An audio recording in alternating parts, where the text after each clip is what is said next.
Hi, it's me, Crystal, and welcome to this week's Top 5 Wednesday video. And I just realized I've been forgetting to mention that the link to the Goodreads group is in the description box. And so that will always be the case for these videos, but I want to mention it in case you are interested in checking out the Goodreads group. The link is in the description. But the prompt for this week, April 21st, is Brighter Days, and these are books that brought a smile to your face. So let's get into talking about the books.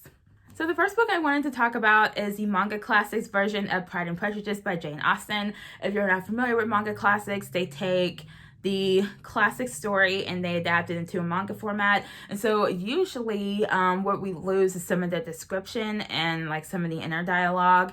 Unless we're talking about the Shakespeare ones, and then it's just the entire Shakespeare play minus the stage directions.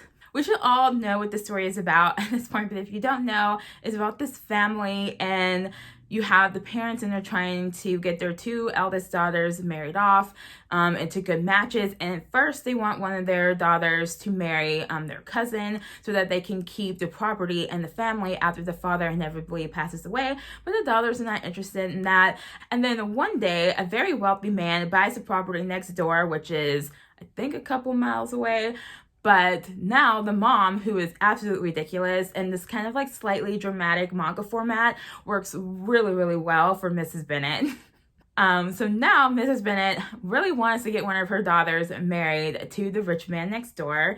And Pride and Prejudice has one of the most iconic opening lines ever, which they put in here.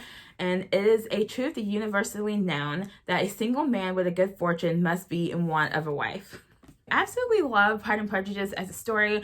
I haven't seen the movie with Keira Knightley, but I've seen the BBC miniseries version with Colin Firth, and it is like one of my favorite things in the world. It's almost 6 hours long, but it's so good. So we get our amazing manga artwork, which is done by Poetesi, I want to say. And I think the artist and the adapter, who is Stacey King, did a really great job adapting this story to manga format. You know, it has like that same energy and all those same feels that you experience while watching the miniseries or the movie or reading the novel. So yeah, thinking about this always makes me really happy. And I actually haven't read Pride and Prejudice, the novel, and so reading this has inspired me to want to pick up the novel. So I do have the novel on my TBR and one of my TBR jars, so we'll see when I get to it, but I'm looking forward to it. Next, I want to talk about The Body in the Garden by Catherine Shellman, and this is a historical murder mystery, and it is about this woman. She is recently widowed, so you know, she has freedoms that the single ladies don't have. So the book opens at the end of the mourning period, and so her friends are trying to get her like back out into society. And so her best friend invites her to this party at her estate, and while she's there, she goes out into the garden to get some fresh air, and she hears a scuffle going on, and then she finds a dead body in the garden. And so like her friend and her friend's husband, they're very wealthy people, and so they just kind of pay off the authorities to kind of sweep the whole messy affair under the rug, since no one knows who that guy is who was found dead.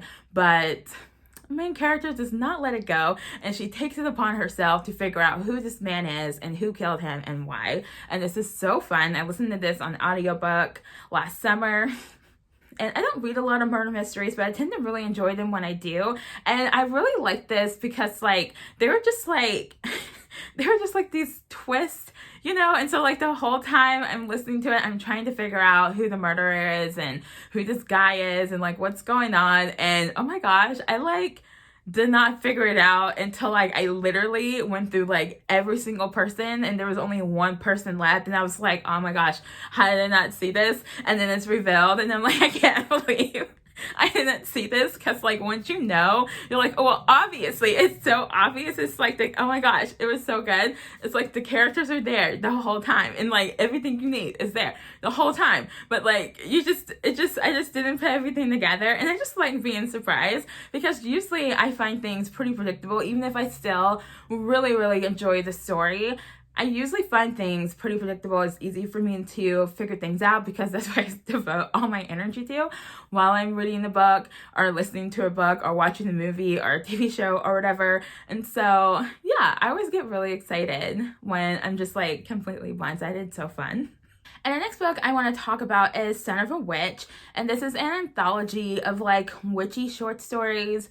And this, like, usually with an anthology, there's always like a story or two that I'm like, I don't think I'm going to pass on that if I read this again. Like, every single story in this anthology is a story I would read again. They were all like dark and fun and hilarious, and they just like captured like the spirit of the anthology, which I think was like this kind of Halloween-y, you know, witchy vibes. It was just like super, super fun.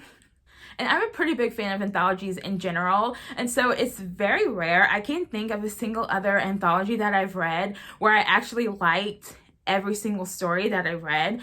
And I can't say I loved every single story, but I definitely liked every single story and would 10 out of 10 read every single one of them again. And of course, we don't have to wait to Halloween to read super fun books like this. We can read them any time of the year.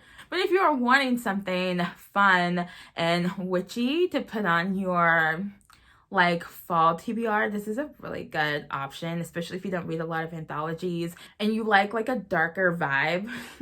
The next book I want to talk about is My Boyfriend is a Bear, and this is by Pamela Ribon and illustrated by Kat Ferris. And I think I talked about this in my favorite reads of 2020. This was so, so cute. Every time I think about this, it just makes me really happy. And this is one of those books that's like, I was reading one of the New Mutants graphic novels, the Demon Bear Saga, and for some reason Amazon thought I would be interested in reading this, and I saw this in my recommendations and I was like, what are you thinking? What even is this?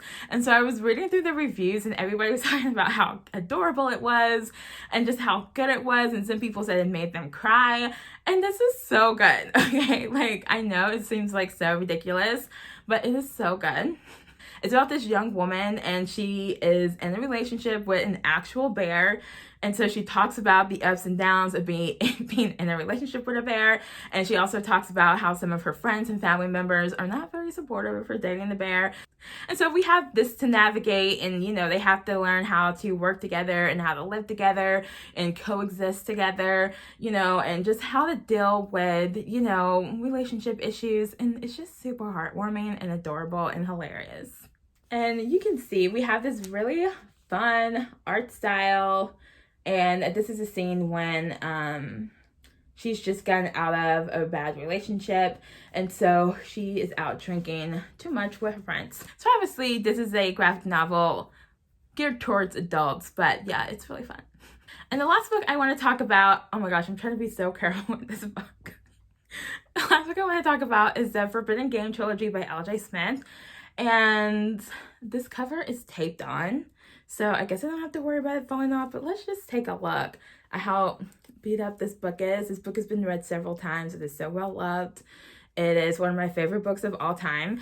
I reread the first chapter a couple of years ago to see if I would still really like this book as I did when I was younger.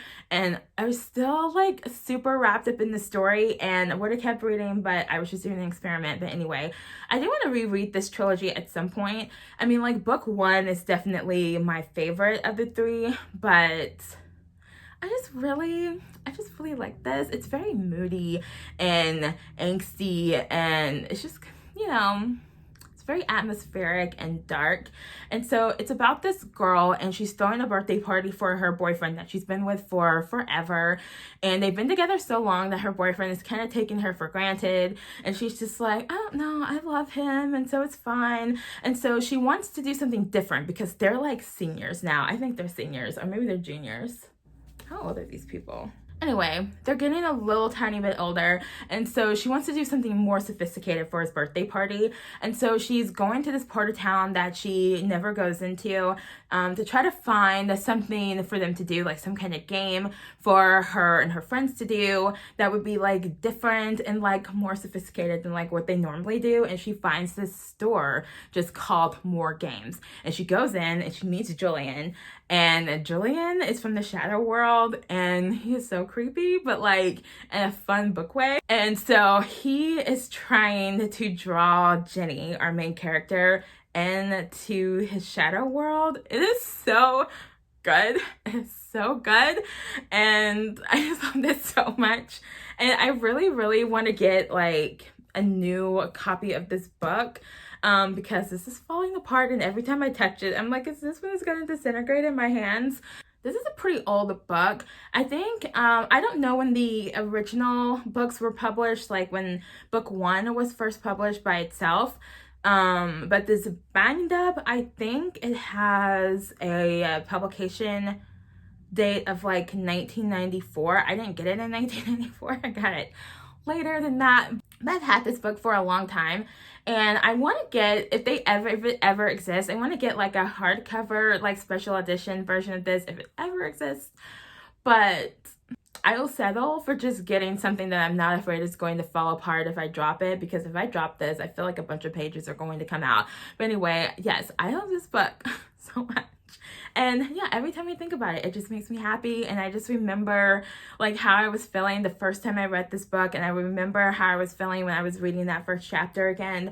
And it's just so atmospheric and magical and like dark, and it's a little romantic. And yeah, it's just really good. Especially if you like, you know, kind of angsty books. It's just really good. Not usually like angst, but it was really good in this. So those are all the books for this video, and let me know if you've read any of these books, if you like L.J. Smith. People don't really talk about her anymore because she kind of stopped writing books right around the time I first picked up her books. But anyway, give this video a thumbs up if you liked it, drop me a comment if you want, subscribe if you want to see more videos, and I will see you guys with book haul part 3 tomorrow. And yeah, I will see you guys then. Bye.